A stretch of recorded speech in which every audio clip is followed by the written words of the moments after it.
Now we all work a little bit differently doing this kind of thing. All this channel is just me showing you what I do, but I don't just tell you what to do, I kind of back it up, proving everything works.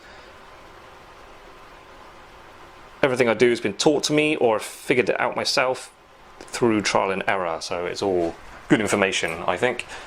So right, I'm spacing those stones out in a dead straight line, and not quite touching, a tiny gap, like a hair width. Some people in the trade call it a cigarette paper's width, you know, like a Rizzler paper. I'm trying to find something sharp to scratch a line on the metal with, which I cannot. There it is. So if you've got something sharp, I've just scratched little lines on. This is my guide. So I've got the ends there.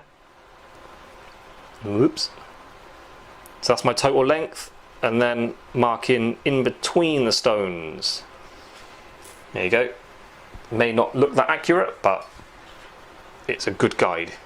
Now this line does sort of need to be accurate. I'm gonna mark the middle of my pendant, like lining up with the cullet, cullet, or just the point, that's what I call it.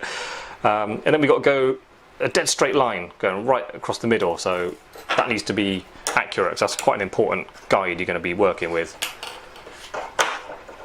So get something you can draw a line with. Sorry, you can't see that. There you go. So now you've got all your lines marked on there. We've got the centre line, and then we've got basically everything marked out that we need already. But I like to put my stones back on, double check, measure twice, cut once, as they say in carpentry.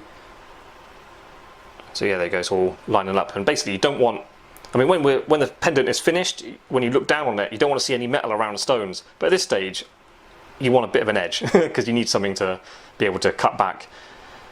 So yeah, it's no stones are hanging over the edge, but I've got everything in a good position for cutting out.